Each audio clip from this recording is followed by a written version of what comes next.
Ladies and gentlemen, boys and girls, Joes of all ages, welcome to the main event of the evening. It's Talking Joe with Chief and Chris. Yo, Joe!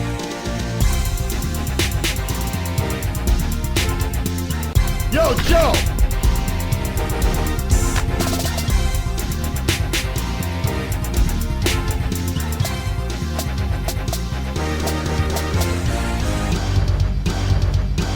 Yo, Joe! Hey diddly, hey. It's me, the Chief, for the second time. We weren't recording when you did that the first time. That was genius, by the way. So I thought, should I do the same bit? Yeah, let's do the same bit. That's absolutely amazing. The intro's amazing, but then also just not recording it. I'm like, what are you doing before you press the record button? Good job I'm noticing this time, though. Ever since that time we recorded about 20 minutes of vocals, only to realise, oh, hang on, we haven't been recording this entire time. Classic. Amazing stuff. How are you doing, buddy? I'm good. You are prepping for the move. Prepping for the big move. It's going to take 3 days of driving a U-Haul across country to the east. Yes. So I mean, we could probably do it in a short. Well, probably do it in 2 days, but we're breaking it up so as not to completely destroy us mentally and physically. So we're just kind of packing. The studio is kind of all packed up. It's really weird and eerie to be in here when it's like this, but yeah, it's all not ready to go because we've got loads of work to do still, and we don't actually go till Wednesday, so yeah, we've got a couple of days yet. Okay, all right, good stuff. Bloody hell, there it is. I've been looking everywhere. I bought a lip balm from Lush, £7.50. Blimey, £7.50. It's only 12 grams, tiny. It's key lime pie. I bought it on Friday, and I've been looking at everywhere all weekend for it. Couldn't find it. Turning the house upside down. I just looked over. It's on a shelf up in the loft. Well done.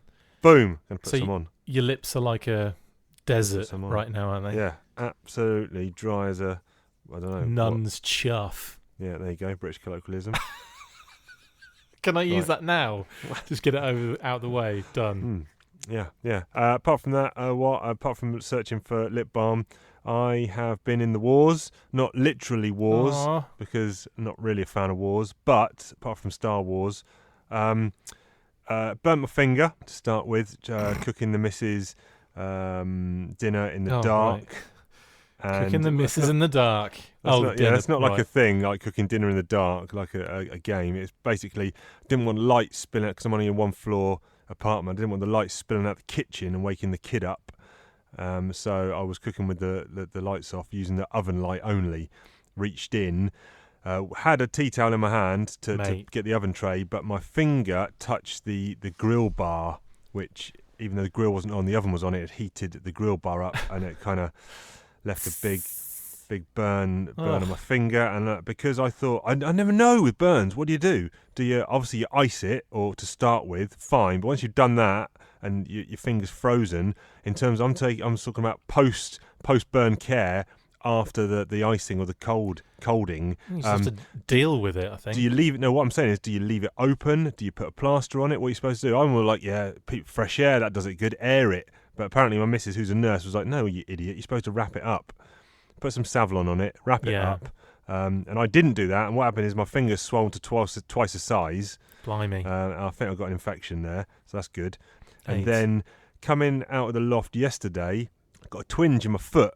And I've got down to the bottom of the loft stairs. Suddenly, it's like I've got a golf ball under the pad on my right foot. Blimey. Under my ball on my foot. And this has happened 3 times in the last 18 months, where I've been... It's in the loft every time. In the loft. I'm not even stepping on anything in particular, but it just twinges something. Suddenly, my foot balloons up, and it goes down after a couple of hours. But this one, did it last night, and I still had it this morning.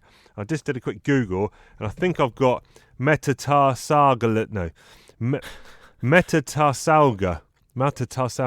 Okay. Metatarsalgia sounds like. That's what I said, yeah. Yeah. It's a condition which the ball of your foot becomes painful and inflamed. You might develop it if you participate in activities that involve running and jumping. Well, no, I was just coming out of the loft. So I don't know if it's the stairs. I'm pretty sure that's not an Olympic event yet, is it? Coming out of the loft. No, but not yet. But it's I've done it. I don't know what to do. Do I go to the doctors or what? What's he going to say? Just don't go in the loft? But I don't know. Yeah, usually it's a doctor's thing. Yeah. And then they'll tell you what the problem is. Yeah, and then treat it. That's the stages you usually go through. Yeah. Mate, that sucks. A funny story, actually, when you mentioned the burning your finger thing, a very stupid friend of mine or acquaintance of mine once, he was working in let me get this right, he was working in the canteen of the Hunstanton Sea Life Sanctuary.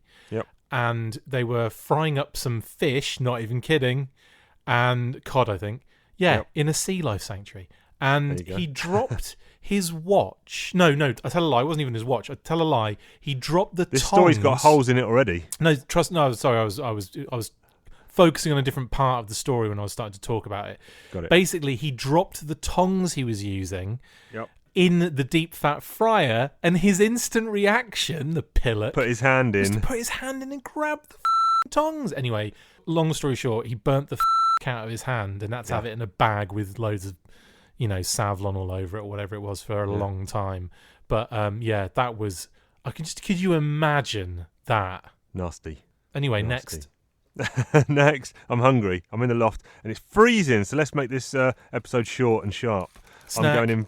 Yeah. Snack attacker. Snack attacker. Chief and Chris, like Han Solo and Chewbacca, are travelling through hyperspace to get some snacks. Snack attacker. So, short story behind this snack that I've got here. It's a Coco Jones 85-gram bar of dates, Brazil nuts, seeds, milk chocolate bar.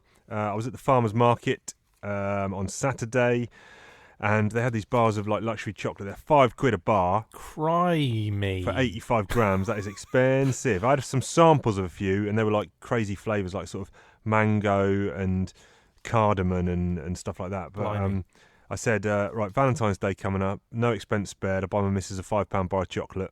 Normally, I don't go in for that Valentine's Day nonsense. So it's we don't do like flowers, cards, chocolates, none of that. Not even a card. Romance. It's just like a Kissing. happy. Yeah, it's not even that. It's a handshake. You Whoa! know, happy Right, I see. Yeah, got Happy you. Valentine's Day. But I That's thought not the hand job you requested. I thought £5. That's a fair dues. That's So I bought this luxury bar, and then I was on Saturday, and then on Sunday she said I'm going vegan. So I've got this bar that now I am generally plant-based myself, but I'm not going to turn down a £5 bar of chocolate. No. So I'm opening this up. What the good thing is, it's in cardboard and then it's wrapped in paper inside, so it would have been, allowed because no plastic. Yeah. Let's have a little go on that. Yeah, really good. Nice. Really good. I can taste it as you chomp through it. I'm going on mute while you talk. Well, this will be even quicker because I got really bored waiting the hour for us to actually kick off here, and I ate all mine. So mine is basically I grabbed a cup of tea and I these biscuits are like biscuits. Sorry, cookies. These biscuits are amazing. They're called Biscoff by Lotus, and they're like those little. Yeah. Cinnamon rectangular, the curved edges, but rectangular. They're the kind of thing They are in a unreal. coffee shop where you get a little packet of two when you get a coffee. Yeah, these are Biscoff, and they're just the most gorgeous a white and red package. Yep. And just a handful of natural ingredients, no artificial colours, flavours or preservatives, non-GMO and vegan friendly. So I literally smash these. With and there's a lot in there, but there was only about 7 or 8 left, so I did them all. Now with these, you got to be careful. You can dunk them, but you got to be careful. Yes, but these particular Biscoff ones are actually, I think they're reinforced. So I pop them in, no issues, straight in the gob, perfect balance of mushy soaked biscuit. So perfect. Really, really good. Perfect. And you've helped me out there. Anyway, more on that to come later. Snack attacker. Yeah, I'm fueled up. You're fueled up. I've also found a bottle of Bombay Sapphire gin up in the loft. Might get some of that going. Anyway, let's talk about G.I. Joe comics. Going to be absolutely shitted during this comic talk. Comic talk, oh, comic talk. Larry Hama writes them, Chief and Chris discuss them, whoa. Comic talk, oh, comic talk. Larry Hama writes them, Chief and Chris discuss them, whoa. Previously on A Real American Hero, G.I. Joe is back. Cobra's sinister plot to hunt down the disbanded G.I. Joe backfired. but it cost the Joes dearly. Snake Eyes is in the hands of Cobra, and after a grueling session in Dr. Venom's brainwave scanner, has emerged as Cobra's new secret weapon. One they intend to use to bring the battle to the Joes once more. Meanwhile, while reconstruction of the pit is underway, Lady J, Gung-Ho and Clutch return to an abandoned Springfield to rescue Chuckles from Cobra's clutches. Chuckles' new mission would be to interrogate Storm Shadow, if Storm Shadow didn't have plans of his own to gain G.I. Joe's trust. Yes. Yeah. And now we're in this issue, which we start with the old coveroonies. Yep, issue 162. So the A cover here is by Herb Trimpe and is Lady J versus Baroness in a fist fight. Yeah, this kind of happens in the issue, I guess. Yeah. So it's an okay cover. It's all right. It's just a little bit too cartoony, isn't it? Yeah, and the B cover by Rob Wiggum, which is the one I got, is fantastic. It's Zartan standing over some fallen dreadnoughts. The dreaders, after he's just beaten the shit out of them, which, spoiler alert, does happen in this issue, so that's interesting. The cover A does look like Lady J only has one arm. Yeah, I because her spotted that. fist is kind of lined up with her shirt. When in the color in the sketch cover by Larry, you can see that the arm would have been a little bit more clearly shown, like the elbow would have been shown a little bit clearer. Yeah. And for some reason they didn't do that, and it kind of looks a bit gammy, doesn't it? Yeah. 163, main cover by Herb Trimpe again, and you've got Roadblock Lady J and Not who a fan. we presuming who is it? It's Timber, but I'm not a fan. Timber. Yeah. No, not really a fan of that. And the B cover by Wiggum, really like that one. Cobra Commander in a shooting gallery shooting up some Joes. Yeah, that's wicked. That's really cool. Or the bullet casings flying towards the reader. Really like that. Reminiscent of a lot of Marvel issues where Cobra Commander would always have a shooting gallery. Yep. Of which Rod Wiggum probably drew a couple of those issues as well. So, yeah. Good stuff. Right, so issue 162. Yeah, so this is it doesn't open with a splash page, which is a rarity. But you've got Baroness Cobra Commander Destro flying on a Cobra. It's labelled Cobra Air Transport on the side of the airplane. Ridiculous. How are we going to find them? Yeah, exactly. And these guys are flying into Brocker Beach. Yeah, they land in Newark Airport, and then they have to drive to Brocker Beach, and they do that in a fucking maggot and a truck with like Brocker Brothers. basically with Cobra written on the side of it. Yeah.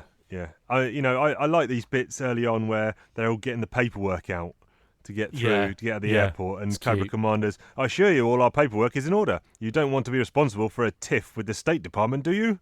As he's handing him a big wad of paper, dressed in his big blue overalls. Brilliant. I love the scenes of them just driving down the freeway and the highways and stuff, and he's just standing like upright in the maggot, wind wafting his mask around, just so nonchalant, like it's just chill and okay. Yeah. It's amazing. As we've seen so far in this IDW run, there's quite a few callbacks to the Marvel stuff, and you get one here where obviously Zartan is now kind of firmly in the Cobra camp, but he actually is referring to Storm Shadow, and he says, especially Storm Shadow, I have a special arrow I've been saving for him. So Larry's reigniting that kind of Storm Shadow Zartan feud, which was in the late 40s of the Marvel run. So bringing that back, you obviously get more brainwave scanner stuff. Yay. Thrasher gets his nose broken by Zartan, and that's kind of reminiscent of Thrasher getting his nose broken when on that the C-130 with Wild Bill and the boys. Yeah, I mean, you probably got it broken back to normal. Yeah. Like the Zartan thing is quite interesting because obviously he transforms into a police officer to avoid any issues with the problem, with the airport guys, and he stays in that disguise all the way to the Dreadnoks hideout, and they all think there's a cop coming in, so they're all ready to beat him up, and Zartan just absolutely destroys them. Well, he's a ninja, isn't he? Or is he? I don't know. Can't remember. Well, Can't remember if that's retconned. But Road Pig's got some interesting gear here. Is that a new look? No, that's not Road Pig, is it? Road Pig isn't in it yet. Oh no, it's not. Oh yeah, I thought that was for some reason. That's Thrasher. I thought for some reason that was Road Pig, because when I read the text from Buzzer, get him off the pig. Yeah. I was thinking he was saying get him off Road Pig. No, but now I realise Pig as in cop. Yeah, you got Torch, Ripper, Buzzer, and Thrasher in the camp at the moment. Yeah, of course. And he lays a smackdown on him. It's quite interesting that all they want is grape soda and donuts, and they're absolutely Always. busting a nut to get these things. So Zartan puts a call in, and Cobra Commander sends Baroness down to the shops to get all these goods for him. This I found quite not hard to believe, but I find it weird that you've got obvious, like, if they all know each other, which they often tend to do. Cobra and G.I. Joe have been fighting for years. They know the main characters, so they know who Destro looks like. They know what the Baroness looks like, and vice versa. They know what Lady J looks like. Yeah. And Lady J and Torpedo coming off the beach, like, pretend to be surfing at Broca Beach. Yep. And even the Baroness and Destro, they say, like, that doesn't look like a couple of locals. And like, either they know and they're just being really brash and they don't care, or it's just a really poor kind of, we don't really care if they can see us kind of thing. Do you know what I mean? Or like, they're disguised up, are they, or not? Well, they're not really. They're just not in their usual uniform. Yeah. But surely their facial recognition would kick in there. Like.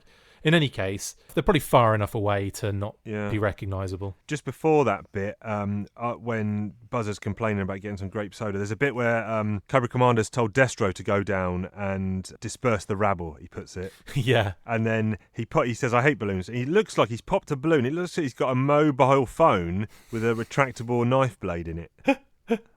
I'll give you that. I hope it is. Or it's just a big handled knife. I'm saying it's a mobile phone with a retractable knife. Yeah, it does. It's probably just a knife, but yeah, I think it does look something like. I'll let you have that one, definitely. Yeah, you can have that one for free. One thing I will say, I think they've coloured Baroness wrong in this. Armani, Prada, Versace too. Joe's changed their outfits from black to blue. Duke and Hawk, look but don't gawk. Changing their kit, whoa, is that legit? Swapping camo jackets, headgear and boots. It's now neon colours and funky spacesuits. Sci-fi stalker and even roadblocks. While Bill, Flint and Mutt gave me a shock. So go take a walk if clothes aren't your passion, because it's comic book talk and lovely G.I. Joe fashion. I think she should be in a black gear because someone says later on, when I think it's Torpedo or Lady J, when they're stalking her, because they're following the Baroness to see where she leads them effectively, because they're, it's where the dreadnoughts are, because she's been on, given this mission which she's really annoyed about and really pissed off, and she's there in all of her gear, which is and to I think get the grape Torpedo soda and donuts. Yeah, I think Torpedo says, I can't believe she's like in her black leather outfit in the open, and it's kind of like she's not wearing a black leather outfit, she's wearing a blue outfit, and then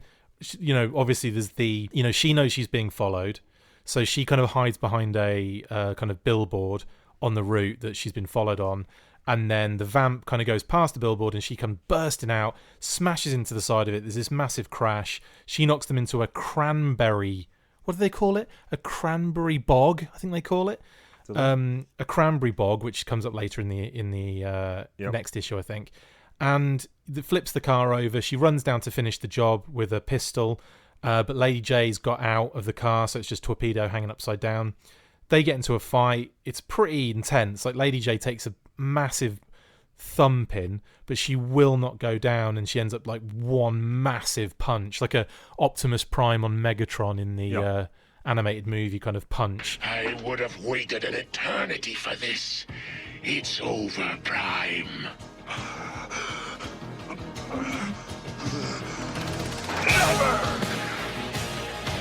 Completely takes her out, and that's when like Torpedo kind of wakes up and he's like, what did I miss? yeah. And then that's when we kind of flip back to the Dreadnoks, and Zartan's like, well, she's not usually this late, that means there's a problem. And then it's like, to be continued. Yeah. There's some good bits from this that also carry on into the next issue, where they're in the museum in Broca Beach, and they've got all these reconstructions. There's one which is the Battle of Cobra. Yeah. Cobra Island. Yeah, the Cobra Island battle. And then you get a few more later with Serpentor with the Baroness tied on the front. I like how Destro even says that's kind of a little bit in Cobra's favour there, isn't it? Yeah.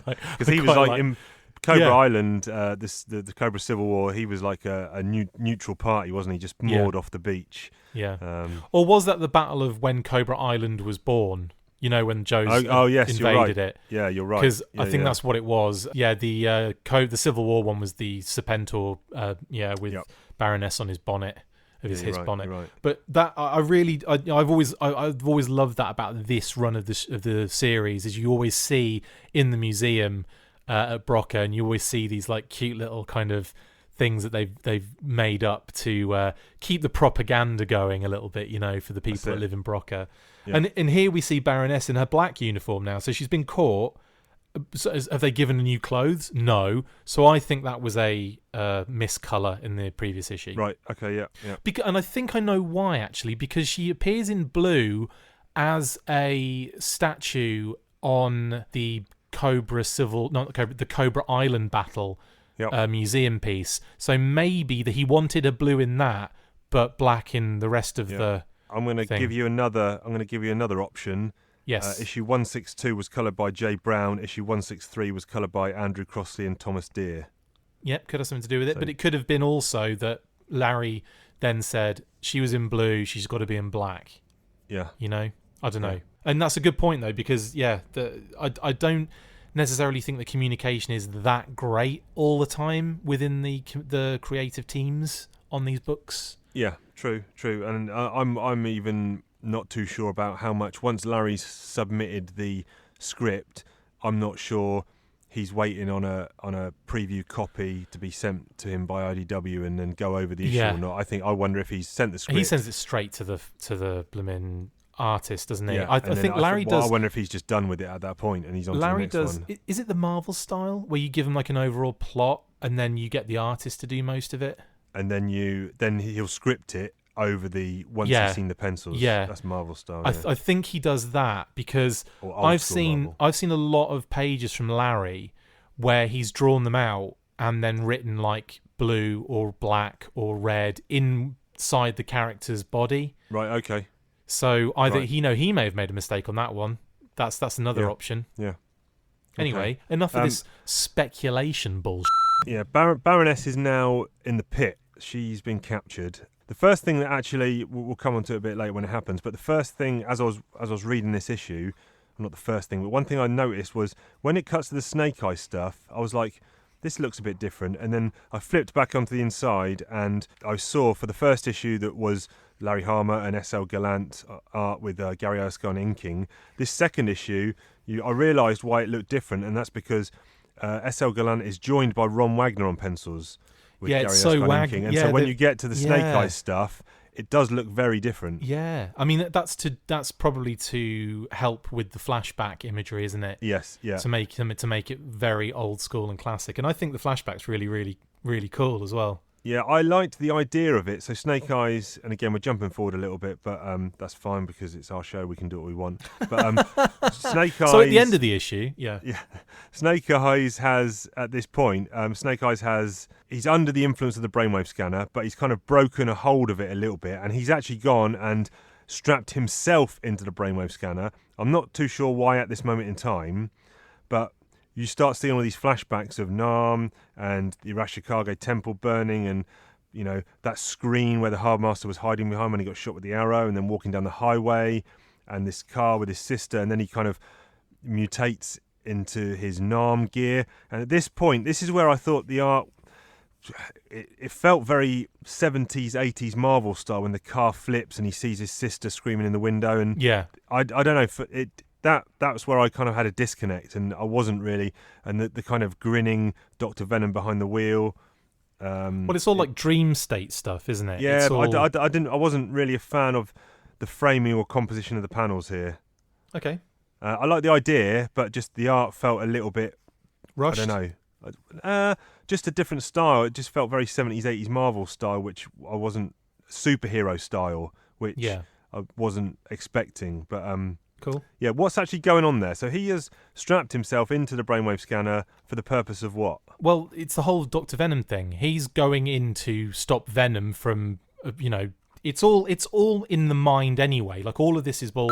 Ninja Bull, it's all the time. G.I. Joe and Ninja Bull. But he goes into the brainwave scanner to stop Dr. Venom. Like that's what he's doing. He's going in there to reclaim his mind back. And become Snake Eyes again. And to do that, he's gone in, and later on we see he's got the the administration key, and he's going to break in and find Dr. Venom. Right. Spoiler alert. But that's what he's there to stop Dr. Venom. That's the whole point of this whole process. Like he's either broken free 2, the other option is he's he wasn't under the influence in the first place because he's a ninja. Ninja bolt, it's all the time, G.I. Joe and ninja bolt. Any one of those options. Okay. And yeah, this is just him navigating the brainwave scanner, navigating his own mind to find this intricate way of breaking the hold on everyone and himself and stopping Venom. And before that brainwave action, we get more brainwave action earlier in the issue where Dr. Venom effectively in Billy's body, he's strapping himself into the brainwave scanner. They're all at it. Yeah, he says it's like, invigorating. And this is what he's actually trying to do is like, get more of his Venom personality into the mind of Billy, I guess. Yeah, absolutely. So everyone's at this brainwave malarkey. Well, everyone's getting their brains waved. Storm Shadow is the Baroness is being held by the Joes.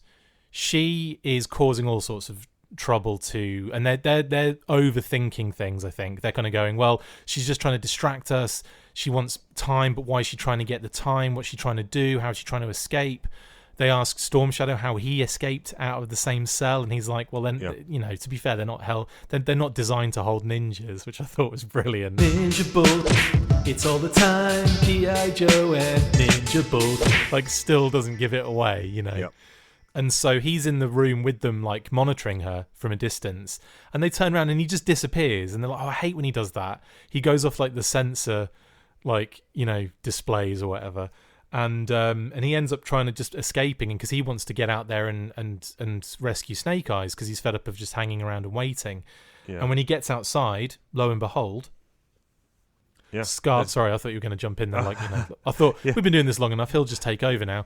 No, where Scarlet and Iron Knife have given him a care package. I like how you call him Iron Knife. That's cute. Yeah. But as he's escaping, one of the bits I like is he's like, that pipe was narrower than I expected.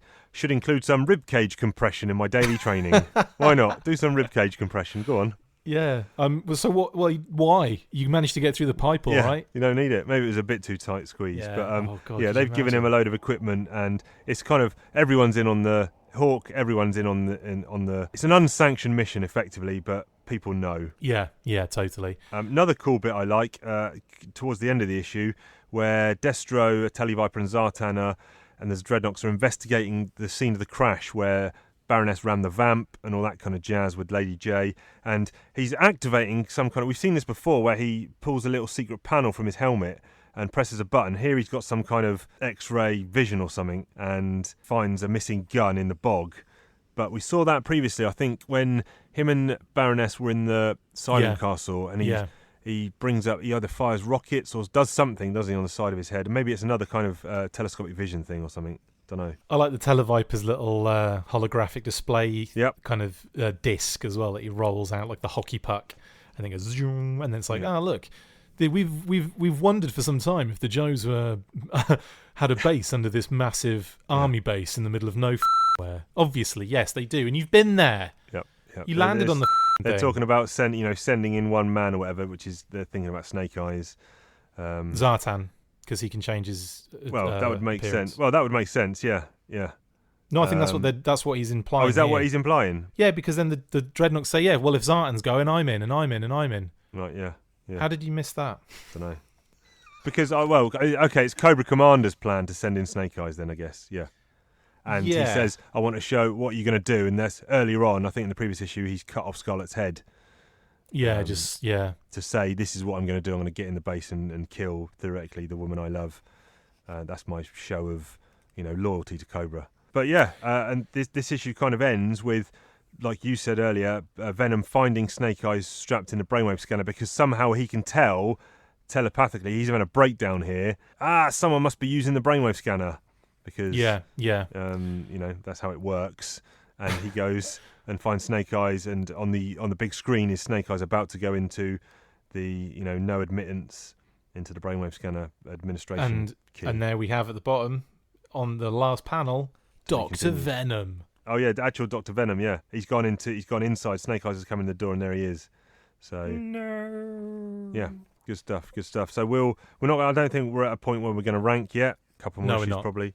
So that was good 65 more issues should do it, I reckon. Yeah. How do you feel this story arc's going? These two issues together? Good even stuff? Yeah, even though I'm not a massive Brainwave Scanner fan, I really am digging the art and I'm loving the locations and I'm enjoying the general dialogue and the action. I really enjoyed the trailing of the Baroness and then her fighting Jay and then them kind of, doing the detective thing and trying to find out what happened in the cranberry bog, and Destro's kind of like tech and everything. So there's lots to really enjoy about it. I really enjoyed. I zipped through both issues. I thought they were really short. I'm not sure if they were purposely short, or if I'm just reading them fast. No, I think they just read fast. Good pace. There's a really, good pace to them. And I think it's a good balance because there is text there is information there, but at the same time, it's not like a whole page. Sometimes when you see that, you think, God, I'm not reading a book. Yeah. Like, I'm reading a comic here. And, and that's what I really like about the last two issues. The art's been really solid as well. Obviously you had that issue with the flashback scene, but I thought it was a nice little touch to incorporate a different artist, which they do a lot. They do that in most flashback scenes. They did it in a Transformers issue not long ago. They had Simon Furman and Jeff Senior, I think, do the flashback parts for. I could be wrong about that, but basically they had old artists and a writer do, or maybe not a writer, but they had an old artist do part of one of the Wreckers books, and so when they did a flashback in the Wreckers books, it was like all the old art and everything, which was really, really cool. We'll do 164, 165 next week. Then I'm looking at the cover of 164. I've got the Rod Wiggum's quality one, mind-bending with all these BATs, but we'll discuss that next week. Good stuff, as always. After talking about comics, I want to take a break and eat chocolate, which means I need someone out there to talk about toys. Have we got any takers? I'll do it. Chris talks about toys, ho ho. Chris talks about G.I. Joe. He talks about all the things from the comic book and the animated show. Chris talks about toys. Chris talks about toys. Chris talks about toys. Chris talks about toys. Chris talks about toys. Chris talks about sex and we.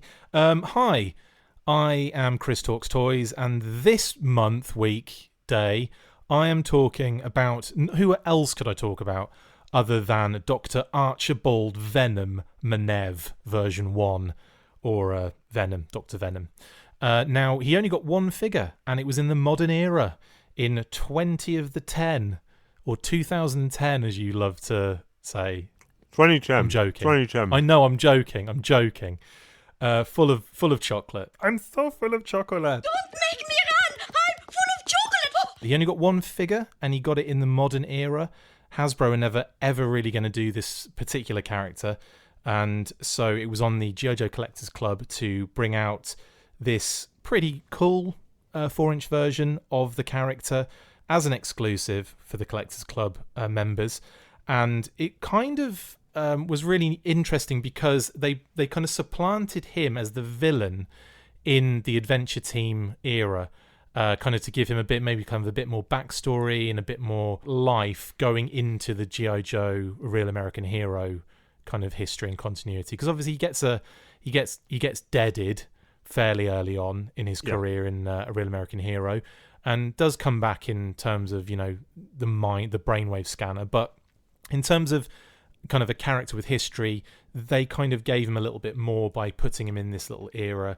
And this was part of like a number of exclusives they created for Adventure Team. So with this particular character, you got this carded figure, you got the Adventure Team Commander, which is basically like G.I. Joe in his green kind of gear, all green kind of gear with the beard, and also this weird mutant plant, which had actually been, it was actually like a reuse, like a repaint, retool from the 12-inch version that the club released called Terror on the Seafloor, which was really cool. So this was like a 12-inch kind of accessory. It's like a Venus flytrap, basically.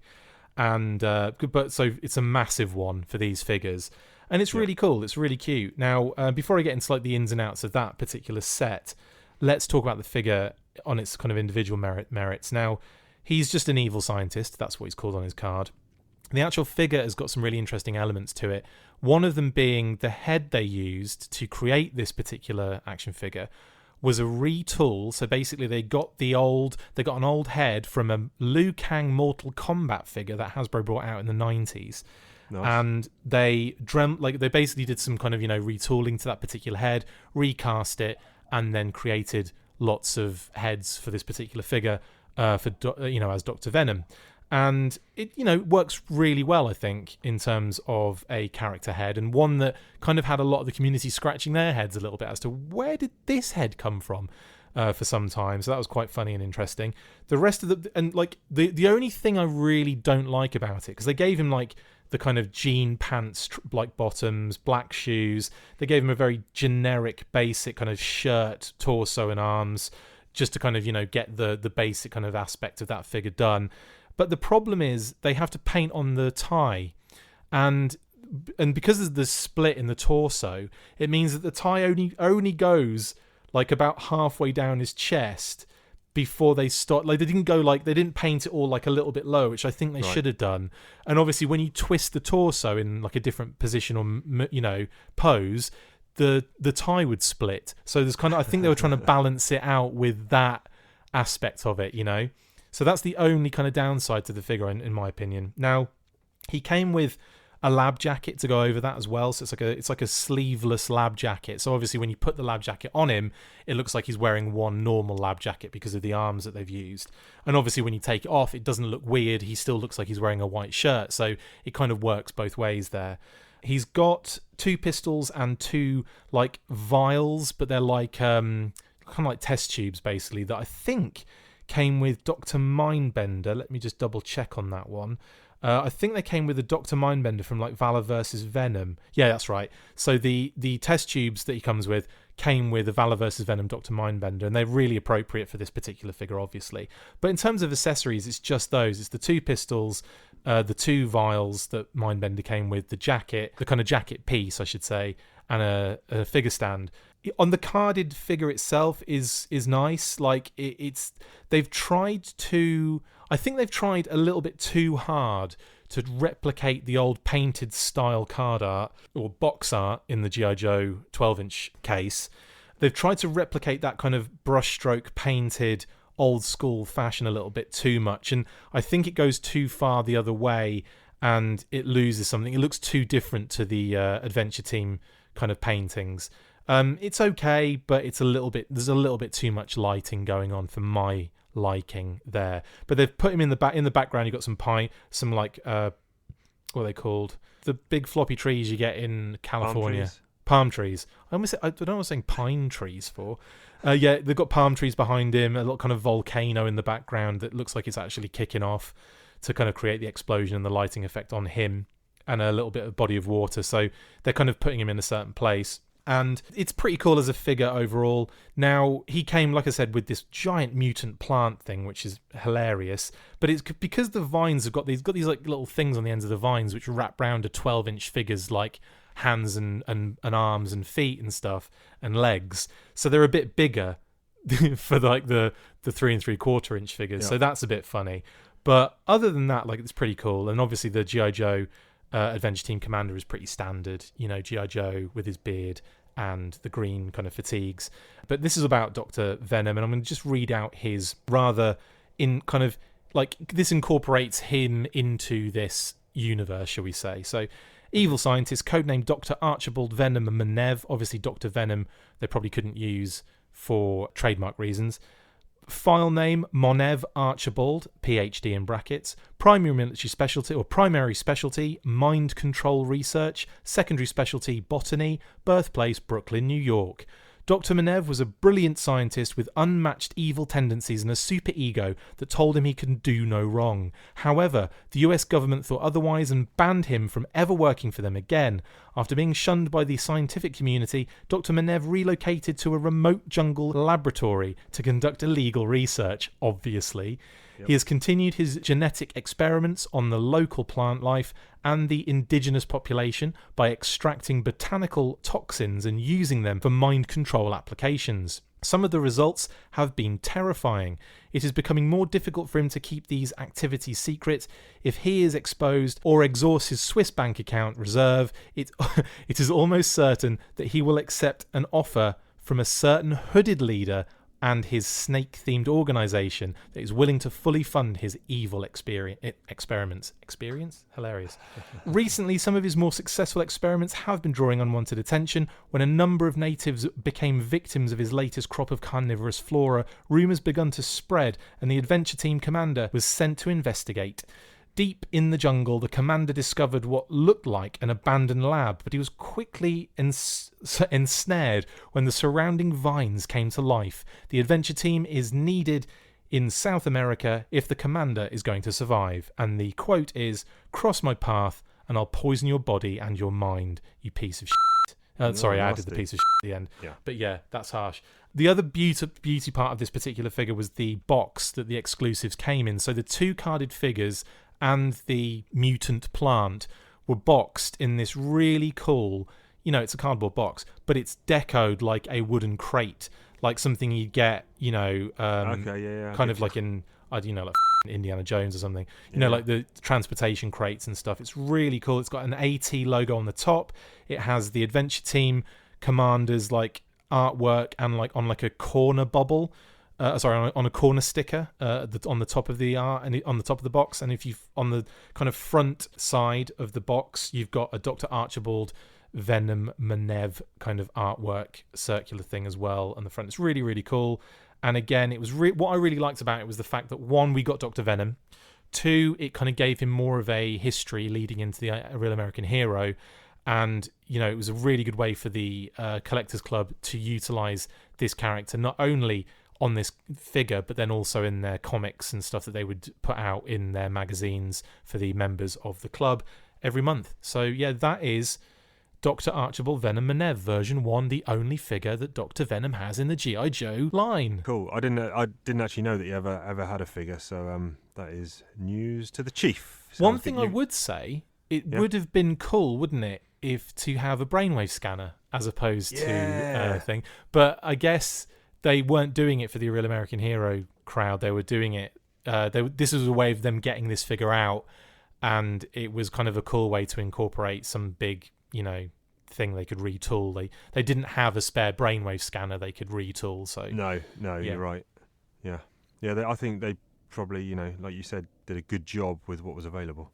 Totes. Right, moving on, it's time to confuse some people with British colloquialisms, aka over-egging the pudding. We got a pudding, we're gonna egg it. We got a pudding, we're gonna over-egg it. We got a pudding, we got no criticisms. That means it's time for some British colloquialisms. I mentioned, this is 2 weeks in a row now, where you have helped me out by saying a British colloquialism early on in the show, which I'm going to now steal a swipe and use as my own. Go for it. You said gob.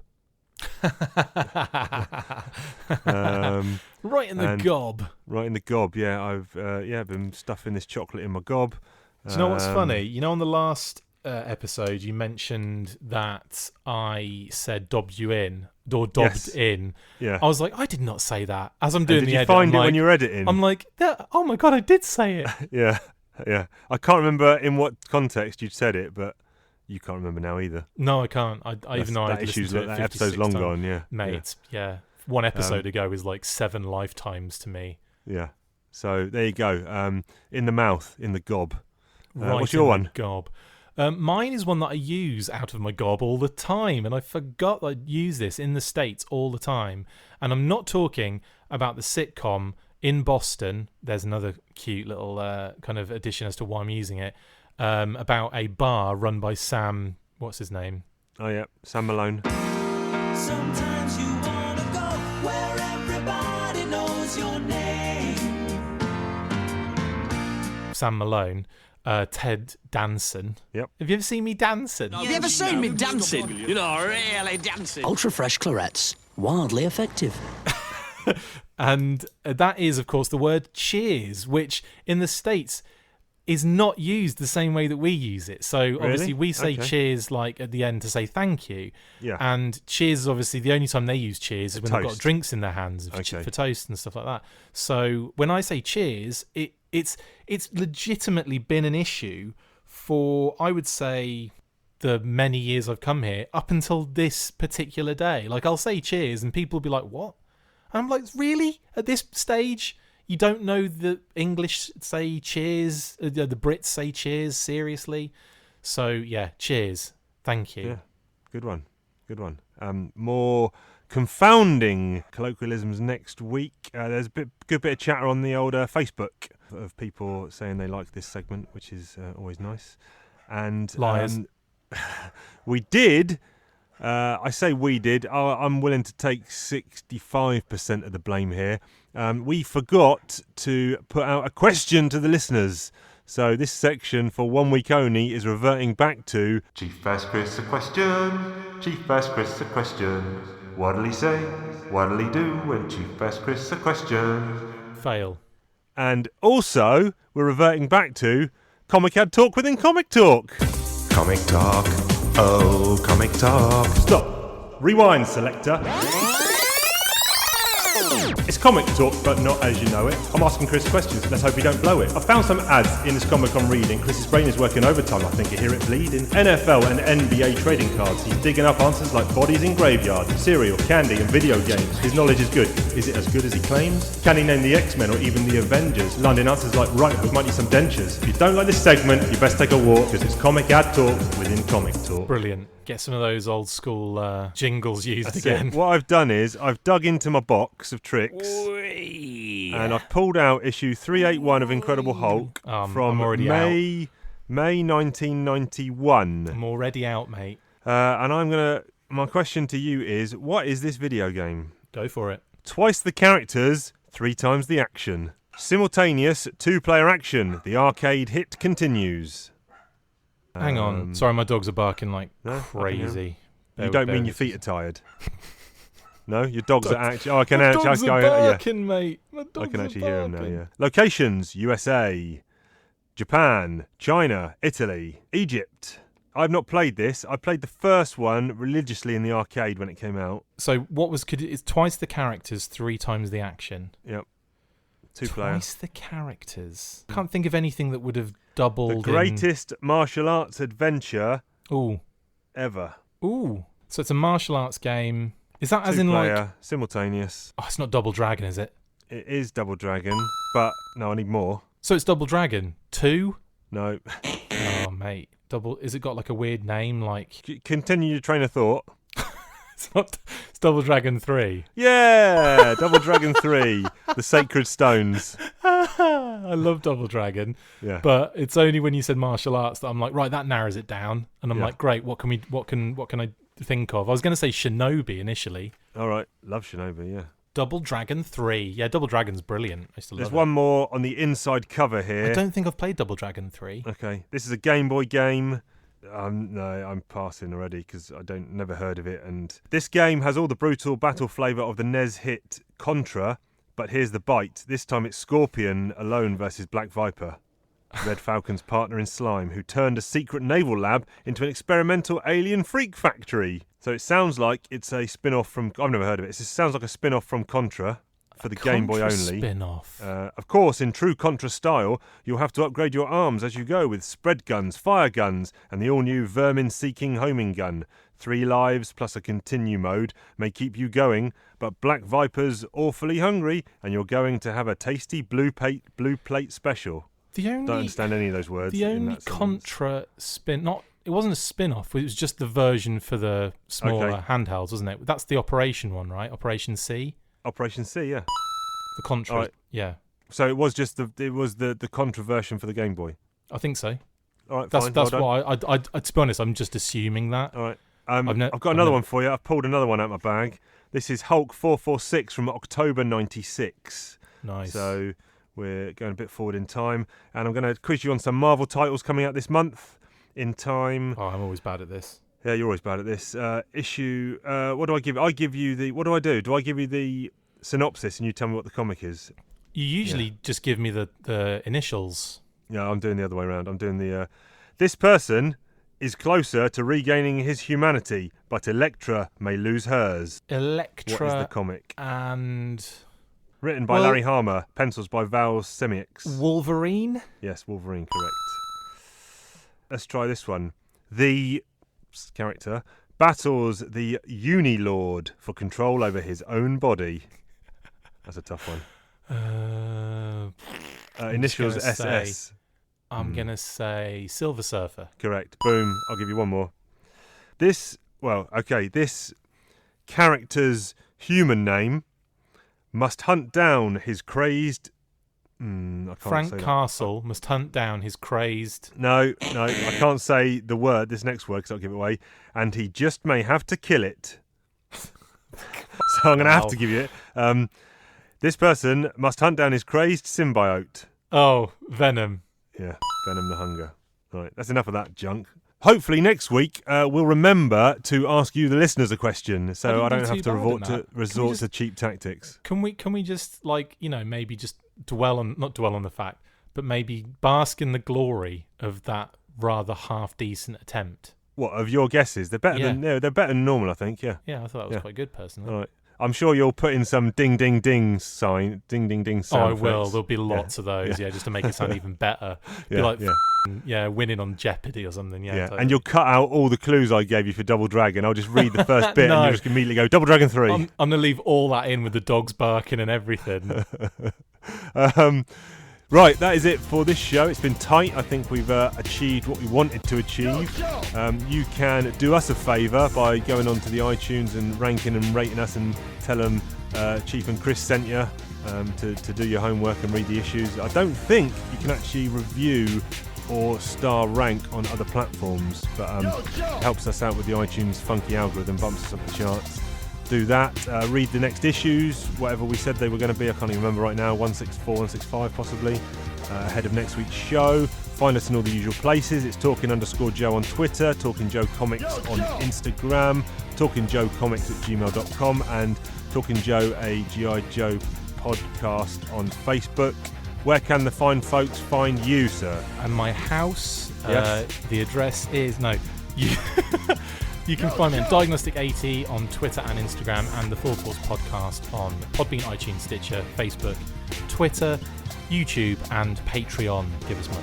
We love Good it. stuff. You can find me on Twitter on Cheapy2Shoes, or I'm now posting on Talking Joe as well as the other podcast I do, The Outer Timers. Episode 2 will be out, in fact, 2 days ago by the time this podcast lands, so check out that. We're covering Ghostbusters 2. But if you've listened to it, you don't need to know that because you've already listened to it. Anyway, check it out there. We will be back next week with more Talking Joe Comics. I'm really digging this IDW run, actually. So yeah, it's great. I think I'm going to potentially read quite a few issues ahead just to find, the next kind of story break. But anyway, join us then. With all that said and done, we will catch you down the road. Let's skin out.